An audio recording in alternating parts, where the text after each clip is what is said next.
ജ്വാലയായി ആദ്യത്തെ മമ്മൂക്കയുടെ സീരിയലാണ്. അതിനകത്ത് എങ്ങനെ വന്നു? അതിനകത്ത് ഞാനൊരു യഥാർത്ഥത്തിൽ ചെറിയൊരു കഥാപാത്രം ചെയ്യാനായിട്ട് വരുന്നതാണ് ഞാൻ. എന്നെ അതിനകത്ത് അജി മെഡൽ എന്ന് പറഞ്ഞ ഒരാളുണ്ട്, നമ്മുടെ അലിയാർ സാർ ഡബ്ബിങ് ഉണ്ട്. ഇവരൊക്കെ അപ്പോൾ ഇവരോടൊക്കെ ഞാൻ അന്ന് അഭിനയിക്കണം എന്നൊരു മോഹം പറഞ്ഞിട്ടുണ്ട്. അപ്പോൾ അവർ എല്ലാവരും കൂടി വിളിച്ചതാണ്. അതിനകത്ത് ചെറിയൊരു ക്യാരക്ടറാണ്. പക്ഷേ ആ ക്യാരക്ടർ വളരെ ഡിഫറെൻ്റ് ആയിട്ടുള്ള ക്യാരക്ടറാണ്. വളരെ അന്ന് പഠിച്ചുകൊണ്ടിരിക്കുകയാണോ? കഴിഞ്ഞു, കോഴ്സെല്ലാം കഴിഞ്ഞ് വന്ന ശേഷമാണ് ഞാൻ. അത് ഏത് വർഷമാണ്? അത് ഇപ്പം 2000-ലാണ്, 2000-ലാണ്. അപ്പോൾ വന്നു. അപ്പോൾ ഒരു ചെറിയ ക്യാരക്ടറാണ്. ഒരാളെ ഒരു കുട്ടിയെ കല്യാണം കഴിച്ചിട്ട് അതങ്ങനെ അങ്ങ് ഇതായി പോകുന്നു, അത്രേ ഉള്ളൂ. എന്നിട്ട് അപ്പോൾ അതിനകത്ത് വന്ന് അഭിനയിക്കുമ്പോൾ ആ ക്യാരക്ടർ വളരെ ഒരു നിഷ്കളങ്കനായ ഒരു ബുദ്ധി കുറഞ്ഞ ഒരാളാണ്. അപ്പോൾ ആദ്യം അതിലേക്ക് വീഴാൻ കുറച്ച് സമയം എടുത്തു. പക്ഷേ അതിൽ വീണ് കഴിഞ്ഞപ്പോൾ ഈ ക്യാരക്ടർ ടെലികാസ്റ്റ് ചെയ്തപ്പോൾ, അതായത് ഇയാൾ ഒരു ഗർഭിണിയായ പെൺകുട്ടിയെ അറിഞ്ഞുകൊണ്ട് വിവാഹം കഴിക്കുന്നതാണ്. പക്ഷേ അവർക്ക് വരെ ഇഷ്ടമില്ല. അങ്ങനെ ഇവർ കല്യാണത്തിന് ശേഷം ഇയാൾ ഭർത്താവ് എന്നുള്ള നിലയിൽ ഇവരുടെ ഫസ്റ്റ് നൈറ്റിൽ ഇവരുടെ ബെഡ്റൂമിലേക്ക് ചെല്ലുമ്പോൾ ഇവരൊരു തലേണെടുത്തെറിഞ്ഞ് ഒരു പറമ്പിട്ട് ഇറങ്ങി പോടാന്ന് പറയും. അപ്പോൾ ഇയാൾ ഈ തലേണയും പരമ്പുമായിട്ട് പുറത്തേക്ക് ഇറങ്ങി വന്ന് ഒന്ന് പുറത്ത് നിന്നിട്ട് ഇങ്ങനെ നോക്കും, കണ്ണൊക്കെ നിറഞ്ഞിട്ടൊരു നോട്ടമുണ്ട്. അവിടെയാണ് ആ എപ്പിസോഡ് പഞ്ചാവുന്നത്. ആ എപ്പിസോഡ് വന്നപ്പോൾ മമ്മക്ക് ഉൾപ്പെടെയുള്ളവർ ആരാണ് അത് ചെയ്യുന്നത്, കുഴപ്പമില്ലാതെ ചെയ്തു എന്നുള്ളൊരു അർത്ഥം വന്ന ക്യാരക്ടർ പെട്ടെന്ന് അങ്ങോട്ട് റീച്ചായി, സെൻറ്റിമെൻറ്റ്സ് പിടിച്ച കാരണം. പിന്നെ ആ ക്യാരക്ടറാണ് ആക്ച്വലി ത്രൂ ഔട്ട് മെയിൻ ക്യാരക്ടറായിട്ട്. എത്ര വർഷം പോയി അത്? അതൊരു 1000-ഓളം എപ്പിസോഡ് പോയി. 800 എപ്പിസോഡ് അല്ല, ഫസ്റ്റ് 526 എപ്പിസോഡ് പോയി. സെക്കൻഡായിട്ട് ഒരു ചരിത്രമാണത്. ചരിത്രം. കാരണം ദൂരദർശനിൽ ജ്വാലയായി ആ സമയം വരുമ്പോൾ 3 മണിക്ക് അതെ ഒരു ടെലിവിഷന്റെ ഒരു ചരിത്രം ആരംഭിക്കുന്ന അവിടെയാണ്, സീരിയലിന്റെ ചരിത്രം ആരംഭിക്കുന്നത്. പിന്നെ കുടുംബവിളക്ക് അല്ലേ? പിന്നെ കുറേ സീരിയൽസ് കണ്ടിന്യൂസ് ആയിട്ട് ചെയ്തിട്ടുണ്ടായിരുന്നു. തമിഴിൽ 4-5 വർഷമായിട്ട് തമിഴ് ചെയ്തു. പിന്നെ ഇപ്പം കുറച്ച് ഗ്യാപ്പിന് ശേഷം ചെയ്യുന്നതാണ് ഈ കുടുംബവിളക്ക് എന്ന സിനിമ. നോക്കിയില്ല. സിനിമ ചെയ്തിട്ടുണ്ട്, കുറെ ഒരു 7 സിനിമ ചെയ്തിട്ടുണ്ട്. പക്ഷെ അതങ്ങനെ ഒരു ബ്രേക്ക് പോലെ ഒന്നും വന്നില്ല. നമ്മൾ ഇവിടെ കുറച്ച് കംഫർട്ടായിട്ട് നിൽക്കുന്നുണ്ട്, അതിലങ്ങനെ അങ്ങ് നിൽക്കുകയാണ് ചെയ്യുക. ഇപ്പം ഏതൊക്കെ സീരിയലാണ് ചെയ്യുന്നത്? കുടുംബവിളക്ക് അല്ല, ഒരു സീരിയല്ല. ഞാൻ എപ്പോഴും പണ്ട് മുതലേ എനിക്ക് പലരും 2-3 സീരിയലൊക്കെ ചെയ്യുമ്പോഴും ഞാൻ ഒരു സമയത്ത് ഒരു സീരിയൽ ചെയ്യുന്നുണ്ട്. ഇപ്പം ഇത്രയും വർഷമാണെങ്കിലും ഒരു 21 വർഷത്തോളമായി ഞാൻ വന്നിട്ട്. പക്ഷേ എണ്ണം എടുത്താൽ അത്ര തന്നെ സീരിയൽ അത്രേ ഉണ്ടാവുള്ളൂ, 21 സീരിയലേ ഉണ്ടാവുള്ളൂ. അത്രേ ഉള്ളൂ. ഒരു സീരിയൽ ഡബ് ചെയ്യുന്ന ഞാൻ തന്നെയാണ്. അപ്പം അങ്ങനെ എല്ലാം കൂടി പൂർണ്ണമായിട്ട് ഒരു അർപ്പണ മനോഭാവം. അത് ഒരു സീരിയലെങ്കിൽ ഒരു ഒറ്റ സീരിയൽ അവിടെ നിൽക്കും. അല്ലെങ്കിൽ കുഴഞ്ഞു പോകും. ഇവർ ചോദിക്കുമ്പോൾ അവിടെ കൊടുക്കാൻ പറ്റില്ല. മാത്രമല്ല ക്യാരക്ടർ ഡിഫറൻസ് ഇതെല്ലാം വരുമ്പോഴത്തേക്കും നമുക്ക് ആ ഒരു ക്യാരക്ടറായിട്ട് മാറുമല്ലോ ചിലത്. ഈ സീരിയല് സെൻസർ ചെയ്യണോ വേണ്ടേ?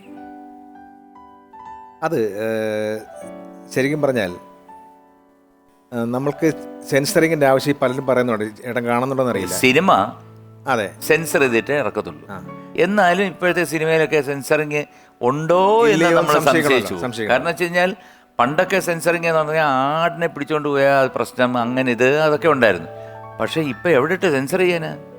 കാരണം കാണിക്കുന്ന മുഴുവൻ വളരെ ഓപ്പണായിട്ട് കാണിക്കില്ലേ. Then what's the meaning of censoring? അങ്ങനെ കമ്പയർ ചെയ്യുമ്പോൾ ടെലിവിഷൻ ഇപ്പം ഇറങ്ങിയ പല സിനിമകളിലും പച്ച തെറി വിളിക്കുന്നുണ്ട്. അതുപോലെ തന്നെ കാരണം നമ്മുടെ ഒരു കുട്ടികൾക്ക് കാണാൻ പറ്റാത്ത രീതിയിൽ ഉള്ള പ്രശ്നങ്ങളുണ്ട്, നിറയുണ്ട്, അവരുടെ കൊലപാതകങ്ങളുണ്ട്. പക്ഷേ ടെലിവിഷനിൽ ഈ ഇടയ്ക്ക് എങ്ങനെ പറഞ്ഞു സെൻസറിങ് വേണമെന്ന്. പക്ഷേ അങ്ങനെ ഇത്തരത്തിലുള്ള ഒരു കാര്യങ്ങളും ടെലിവിഷനിൽ കാണിക്കുന്നില്ല. ഏഷ്യാനെറ്റിൽ തന്നെ വരുന്ന സസ്നേഹം എന്ന സീരിയലാണ് നടക്കുന്നത്, പ്രൊഡ്യൂസ് ചെയ്യുന്ന സീരിയൽ. അപ്പോൾ നമുക്ക് ചെയ്യുമ്പോൾ അറിയാം, അതായത് നമുക്ക് കുറേ സ്റ്റിപ്പുലേഷൻസ് ഉണ്ട്, നിയമാവലികൾ അവർ തരും. ചാനൽ തന്നെ സെൻസർ ചെയ്യാണ്. കുട്ടികളെ ഉപദ്രവിക്കാൻ പാടില്ല, സ്ത്രീകളെ ഉപദ്രവിക്കാൻ പാടില്ല എന്ന് മാത്രമല്ല അവരെ മോശപ്പെടുത്തിയിട്ട് ചിത്രീകരിക്കാൻ പാടില്ല. അങ്ങനെ മോശപ്പെടുത്തിയ ആണുങ്ങൾ സംസാരിക്കാൻ പാടില്ല. അമ്മായിയമ്മയും മരുമകളും സംസാരിക്കുമായിരിക്കും, പുരുഷന്മാരങ്ങനെ സംസാരിക്കാൻ പാടില്ല. ഇങ്ങനെ കുറേ നിയമങ്ങളുണ്ട്. എന്തെങ്കിലും നമ്മൾ മാറി ഷൂട്ട് ചെയ്താൽ ഇമ്മീഡിയറ്റ്ലി ആ സീൻ അവർ കട്ട് ചെയ്ത് കളയും. നമ്മൾ ശ്രദ്ധിച്ചാൽ ചെയ്യുക. മൃഗങ്ങളെ ഉപദ്രവിക്കാൻ പാടില്ല, എല്ലാത്തിനും പെർമിഷൻ. അപ്പോൾ ഇങ്ങനെയുള്ള ഒരുപാട് കാര്യങ്ങൾ സെൻസറി ചാനലിന് ചെയ്യുന്നുണ്ട്. നമ്മളങ്ങനെ കാണിക്കുന്നുമില്ല. ഇവർ പറയുന്ന സീരിയൽ കാണാത്ത ആൾക്കാരാണ് ഈ സീരിയലിനെ പറ്റി വളരെ മോശം. പക്ഷേ ഈ സീരിയലിൽ ഉള്ളൊരു ഇതെന്ന് പറഞ്ഞാൽ ഈ അവിഹിതം ഒരുപാട് വരുന്നുണ്ട്. അവിഹിതം നമ്മളിങ്ങനെ ഈ പറഞ്ഞ പോലെ വിഷ്വലൈസ് ചെയ്യുന്നില്ലെങ്കിലും അത്തരം ബന്ധങ്ങൾ കാണിക്കുന്നുണ്ട് ചിലപ്പം.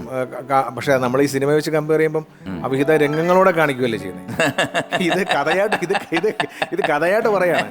അവരൊരു പോയിന്റ് എനിക്ക് ഇഷ്ടപ്പെട്ടു കേട്ടോ. കാരണം വേറെ ഒന്നുമല്ല, സിനിമ കാണുമ്പോഴത്തേ അവിഹിതം നമ്മൾ പറയുന്നല്ലേ ഉള്ളു, അവിടെ കാണിക്കുന്നില്ലേ എന്ന്.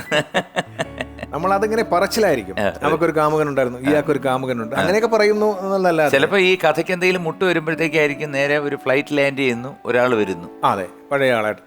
ഇതിനകത്തൊരു പ്രശ്നം എന്താ വെച്ചാൽ, ഇത് സീരിയൽ എന്ന് പറയുന്ന ഒരു വ്യവസായമാണ്, ആത്യന്തികമായിട്ട് അബ്സല്യൂട്ട്ലി സിനിമയെക്കാളും വലിയ വ്യവസായമാണ് എത്ര പേർക്കിടെ. അപ്പോൾ അതിനകത്ത് റേറ്റിംഗ് എന്നൊരു മാനദണ്ഡമുണ്ട്. ജനങ്ങൾ കണ്ടാൽ മതി സിനിമയാകുമ്പം. ഇതങ്ങനെയല്ല, ഇത് ജനങ്ങൾ കണ്ടിട്ട് അത് റേറ്റ് ചെയ്യപ്പെടും. അപ്പോൾ റേറ്റിംഗ് ശരിയായിട്ടില്ല എങ്കിൽ പ്രൊഡ്യൂസറും തകരും, ചാനലിന്റെ സ്ലോട്ടും പോകും. അതുകൊണ്ട് നമ്മൾ ആ റേറ്റിംഗ് വരാൻ നമ്മൾ നിർബന്ധിതരാവും. കാരണം കഥ കുറച്ച് മാറ്റി പിടിക്കുന്ന വേറെ റൂട്ടിങ്ങിലോട്ട് കൊണ്ടുപോകാൻ നിർബന്ധിതരാവും. സത്യസന്ധമായിട്ട് കഥ പറയാനുള്ള കഴിവുള്ള, അതായത് ഒരു ചെറിയ എക്സാമ്പിൾ പറഞ്ഞാൽ, ഒരു സിനിമയ്ക്ക് 60 സീൻ ഉണ്ടാവും, ചിലപ്പോൾ 70 സീൻ ഉണ്ടാവും. അതവർ എടുക്കുന്നത് 6 മാസം കൊണ്ടൊക്കെയാണ് പലയിടത്തും. ഇപ്പം മലയാളത്തിൽ ഇപ്പോൾ ഒരു 1.5 മാസം കൊണ്ടൊക്കെ എടുക്കാൻ തുടങ്ങി. പക്ഷെ നമ്മൾ 15 സീനും 18 സീനും ഒക്കെ ഒരു ദിവസം എടുക്കുന്ന ആൾക്കാരാണ്. അങ്ങനെ വരുമ്പോൾ 4 ദിവസം കൊണ്ട് സിനിമ ചെയ്യും. അതാണ് ശരി. പരിമിതമായ ആൾക്കാരുമാണ്, സൗകര്യങ്ങളുമാണ്. അപ്പൊ ടെക്നീഷ്യന്മാരും മോശമായിട്ടല്ല, എഴുത്തുകാരും മോശമായിട്ടല്ല. എഴുത്തുകാർ ഇന്ന് ആരൊക്കെ ഉണ്ട്? ഇത്ര പേരേ ഉള്ളൂ. അവരെ വെച്ച് കഥ എഴുതും. എൻ്റെ അടുത്ത് പിന്നെ ബാലേട്ടൻ പറഞ്ഞൊരു കാര്യമുണ്ട്. ബാലേട്ടൻ ഒരു സീരിയൽ എഴുതാൻ വേണ്ടി ഒരാൾ സമീപിച്ചു, ബാലൻ ചുള്ളിക്കാട്. പുള്ളി പറഞ്ഞു എഴുതാം എന്ന് പറഞ്ഞിട്ട് പുള്ളിയെ ഒരു റൂമൊക്കെ ഇരുത്തിയത്രേ. പുള്ളി 2 ആഴ്ച ഇരുന്നിട്ട് പുള്ളി പറയാ, ആ ചട്ടക്കൂടിനകത്ത് നിന്നിട്ട് ഒരു വരി എഴുതാൻ പുള്ളിക്ക് പറ്റിയിട്ടില്ല. അപ്പോൾ പുള്ളി അന്ന് പറയുകയാണ്, ഈ എഴുത്തുകാരെ, സീരിയൽ എഴുത്തുകാരെ ഇങ്ങനെ പുച്ഛിക്കുന്ന ആൾക്കാരോട് പുള്ളിക്ക് പുച്ഛമാണ്. പുള്ളി പറയാ അതൊരു കലയാണ്. പുള്ളി അവരെ എന്തൊക്കെ സൗകര്യങ്ങൾ പുള്ളി എന്നുകൊണ്ട് എഴുതണം, റേറ്റിംഗ് കൊണ്ടുവരണമല്ലോ. അല്ല, അവരുടെ ഒരു ടെൻഷൻ എന്ന് പറഞ്ഞു കഴിഞ്ഞാൽ ഒരു പ്രത്യേക ടാലൻ്റാണ് അത്. പിന്നെ കാരണം വേറെ ഒന്നുമല്ല, ഇപ്പം ഉള്ള ആർട്ടിസ്റ്റിനെ വെച്ച് ഈ കഥയുടെ കണ്ടിന്യൂറ്റിക്ക് അനുയോജ്യമായിട്ട് ആ ദിവസം കൃത്യമായിട്ട് ഇത്ര സീൻ എടുക്കത്തക്ക രീതിയിൽ അത്ര എഴുതി കൊടുക്കണം. അത് കറക്റ്റായിട്ട് റേറ്റിംഗിൽ കയറണം. എല്ലാം ഇല്ലേ, എല്ലാ വ്യാഴാഴ്ച റേറ്റിംഗ് വരുമ്പോൾ കയറണം. അപ്പൊ അതെല്ലാം നോക്കിയിട്ടാണ് കഥ എഴുതാൻ. പുള്ളിയുടെ ഫ്രീഡം ഓഫ് മൈൻഡ് ഇല്ല, എഴുത്തിന് സ്വാതന്ത്ര്യമൊന്നുമില്ല. പുള്ളി ഇങ്ങനെ വെച്ച്, അപ്പൊ അതുകൊണ്ട് അവരെ നോക്കിയിട്ട് എന്ത് എഴുത്തുകാരാണെന്ന് കരച്ചിലെന്നൊക്കെ പറയുന്ന കാര്യമില്ല. സീരിയല് നമ്മുടെ ചാനല് സെൻസർ ചെയ്യുന്നുണ്ട്, ഓൾറെഡി ഉണ്ട് അല്ലേ? സിനിമയും സെൻസർഷിപ്പ് ഉണ്ട്. പക്ഷെ നമുക്കൊരു നിയമം വെച്ചാലോ, ഈ ചാനൽ വെക്കുന്ന പോലെ ഒരു നിയമം സെൻസർ ബോർഡിനുണ്ട്. എന്നാലും അതിന് പകരം ഗവൺമെന്റ് ഒരു നിയമം വെച്ചാലോ, ഇന്നതൊന്നും പാടില്ല, ഇപ്പൊ എന്ന് പറഞ്ഞ പോലെ. അതെ, അങ്ങനെ ഒരു ജനറലൈസ് ചെയ്തൊരു സാധനം വെച്ചാൽ അപ്പൊ പിന്നെ ആവിഷ്കാര സ്വാതന്ത്ര്യത്തിന്റെ പ്രശ്നം ഭയങ്കരമായിട്ട് വരും അതിനകത്ത്. സിനിമയ്ക്ക് അങ്ങനെ ഒരു സാധനം ഉണ്ടല്ലോ, കലാകാരന്മാരുടെ ആവിഷ്കാര സ്വാതന്ത്ര്യം എന്ന് പറയുന്ന സ്ഥാനത്തേക്ക് കൈയടത്താൻ പറ്റാതെ വരുമല്ലോ. ഇത് പിന്നെ ഇതൊരു കല എന്ന് നമുക്ക് അങ്ങനെ ഫുള്ളി പറയാൻ പറ്റത്തില്ല. ടെലിവിഷൻ എന്ന് പറഞ്ഞ, ഈ സീരിയൽ എന്ന് പറയുന്ന ഒരു കച്ചവടവും കുറച്ച് കലയും അധികം കച്ചവടമുള്ള സാധനമായതുകൊണ്ട് അതിനകത്ത് അങ്ങനെ ഒരു സാധനം വെക്കാം. മറ്റതിൽ അങ്ങനെയല്ല, ഓരോ എഴുത്തുകാരൻ്റെയും സംവിധായകരുടെയും ഒരു സങ്കല്പവും അവരുടെ അതിനകത്ത് തടയിട്ട് കഴിഞ്ഞാൽ ശരിയാവത്തില്ലായിരിക്കും എന്നാണ് ഞാൻ കരുതുന്നത്.